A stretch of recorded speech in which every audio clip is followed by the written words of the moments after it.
and today we are going to talk on a topic for undergraduate parents and students who are looking out to go abroad. And the topic is, which country is primarily going to be good for your child? Is it US or is it UK? US and UK has always been like the top notch choices for most of the parents and students when they're considering to go out. Bachelors mainly. Saying this, I'm going to cover topic wise that which country could be a better option. You have to evaluate according to your child's need. So saying this, let us first start about one of the major reason and how you would select a country. A major reason is typically the cost. Yes, it is very important to align yourself that what is your child looking forward to study and what is the country providing. Both these countries prima facie has ample of options considering the universities and the number of universities they have. But they run it differently. So saying this, it is very important that what is your child considering to go in for. So the first thing is, when it comes to US, there's a concept called as STEM. Whereas in UK, there is no concept called as STEM. Now what is STEM? STEM is science, technology, engineering and maths. So if your student or your child is looking out to go for engineering or is looking for maths or is looking for pure sciences like biology or chemistry and other places, design or any other places do not fall under STEM. Architecture do not fall under STEM. Saying this, why am I explaining this? Because if it is STEM, US gives a lot of stay back option later, and of course we know that STEM jobs are more in US. Whereas in UK, STEM is not a concept, stating there are ample of opportunities for any course you go in for, but of course UK is very popularly known for courses like business, it's known for finance, it is known for technology, it is known for architecture, it is known for philosophy, literature, all of these cases. So it is very important first and foremost to understand where does your child fall when it comes to the course selection. Yes, it is a very difficult choice to make, but that is where you have to align yourself. The second thing is about the test. Now both the countries have different application process. I'll not get into the nitty-gritty of the application processes because it will take a lot of your time. Saying this, the main thing is about the application test that is required. So basically, if you're looking to send your child to US, there are two exams that you really need to appear for. It's either IELTS or TOEFL, and second is SAT. The UK universities require only IELTS or TOEFL. So there is no requirement of SAT. Now SAT is a test which is more competitive. It tests a child for maths and English, and it is also something which requires a span of 3 to 4 months for you to prepare. Yes, there are a lot of US universities which have SAT as optional, but I'm sure you're looking out for the best. I'm sure you're looking out for the scholarship. Stating this, SAT becomes a very, very important part of your application. So this is where again the test thing works in. So you need to prepare accordingly if you're looking for these two countries. The third point is basically the cost of education. Now this is very critical, right? How much money is going to go out of my pocket is very, very much important, and hence it has to be evaluated right at the start. Now here comes the duration of the course which both these countries run. US, any bachelor's, STEM, non-STEM, whichever course you go in for, are all run for 4 years. Whereas if you go to UK, the bachelor's, any course, any this thing is run for 3 years. Now as you see, there's a difference of 1 year. So your time and money is saved in UK. So stating this, it is not something like a major this thing, but it also depends on what you are looking for your child. If that your year matters to you, then UK is probably a choice. If funding is a problem, that 1 year saving matters and it gives you a good relevant point to go in for. So saying this, UK and US has different course duration, and hence the cost of education is different.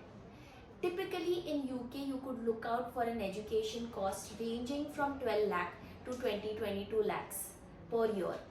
Whereas in US, it would be similar but still 10 to 15% higher than UK, would range from 15 lakhs to 25 lakh rupees a year. Into 4, UK is into 3. So this is where the difference come in. The living cost is pretty much the same. It's plateaued, it is one and the same. So it is going to be around 8 to 9 lakh rupees in both the countries. So there's no difference at that end. But yes, the course duration really matters because one has 3 and another 4. So this is where the condition matter. Now here a lot of parents wonder, does a 4-year degree has more relevance than a 3-year degree? No, absolutely not. That is how the education system is in these two developed countries. We follow a lot of UK education system, and hence we have most of our degrees at bachelor levels which are 3 years, whereas the bachelors in US are for 4 years. So saying this is where the difference lies, and cost is something which needs to be evaluated right at the start. As a parent, as a counselor, I request all the parents, please do not go by stretching yourself too harder on yourself, because that is something which is like going to follow to your child.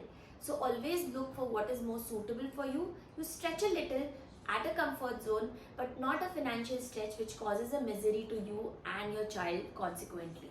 So this is how the cost of education can be a very important factor to decide whether US or UK.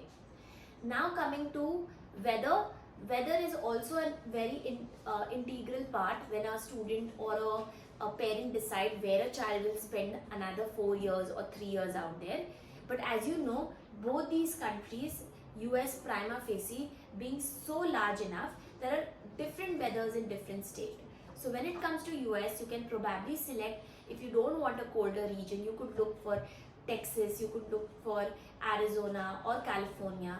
But of course, there are different kind of options that are available for you. So one thing when you decide US or UK, mainly in UK, there may not be much of places where it's snow, but yes, you may see 4 of its kind weather in one day. So even London probably, right? So saying this, weather is very important to decide. Now this will also help you to select a university rightfully in these two places. Now coming to the next point, which is permanent residency. Now when a parent is investing so much to a child at the undergrad level, that is after 12th, you may always wonder or always would like to keep an option open that whether you want your child to have citizenship of that country or not. Now stating this, both US and UK has always been difficult when it comes to citizenship. But the good news is from 2021, UK started with a PR model, that is the permanent residency model. Now this is very similar to what you see in Canada, what you see in Australia, which are more welcoming international students because they need people. It is because of Brexit and a lot of other political things which happened in UK that they're looking out for skilled professionals. And if your child is one of them and they meet the PR model, eventually down the line, 5 to 6 years down the line, he or she may get a citizenship in UK. But the same thing vice versa considered for US, it may not be a possibility because we all know people have been staying there for almost 15 years, 20 years down the line, but it has always been H1B, which they keep doing every 3 years, because green card possibility in US is highly unlikely looking at the policy and looking at the strategy that they play. So a citizenship is in your mind, UK could be a possible avenue, whereas US may be very difficult. Now the last point which I want to cover is that forget citizenship, but we of course want a student to study and work there. Now where is this coming from, right? So now I have invested my 3 years or 4 years. Consequently, I need to have a stay back because at least I need to work for a few years until I decide on a job, or I move out of the country, or I go for masters. Whatever I do, there's always a suggestion that post you do your bachelor's, maybe in UK or US, you typically work there for 2 or 3 years. UK definitely gives you 2 years stay back option. So that is called as your post-study work visa. Whereas US, now this is where again the STEM concept comes, which I built on the start. STEM is science, technology, engineering and maths. If you are from STEM, then only you get a 3 year, whereas if you go for a non-STEM degree, you get only 1 year OPT. So this is also why I suggested in the start, your course selection will identify whether US is popular for you or UK is good for you. So this is how these are major points which will help you to decide which is the worthy enough option for you. Both these countries are developed countries. So it's very difficult for us to suggest, oh, you go for this. The best answer lies when we know your profile. So for this, we need to understand where you come from. What is your background? What are your grades? What are you looking out for? What is your budget? What is your requirement post your studies? All this together gives us an opportunity to actually select whether it is US or UK. Most of the times we suggest, when the parents are really confused, that we apply for both these countries. Now these are all solutions which we come up when we actually understand what your requirement is. Both these countries are very high on scholarships. At bachelor level, most of the students would require scholarship. Now this is where we have seen in the past that education state students have definitely got good scholarship from both these places. Now this is the work that we carry on. This is where we put in lot of efforts to select the right university, apply the right way, put your right essays, and actually apply on time. So stating this, it is a process. It's a lengthy process. It always starts a year prior. So US or UK, that's a debate which can keep going on. It could also be a debate with US or Australia or UK with Canada. We are proficient enough to help you and guide you to get you the right fit with all the answers and information. The aim is to equip you with all the information to pick the right answer for you. So this is where we come from. This is where Education Street stands. And this is exactly what our undergraduate counseling means to us. So saying this, we understand your child is young, he's not even 18, and we understand that he's naive. Now this is exactly where we like to be a mentor to them. And if you're looking out for an undergraduate counseling, give us a chance, book a counseling session with us and see it yourself.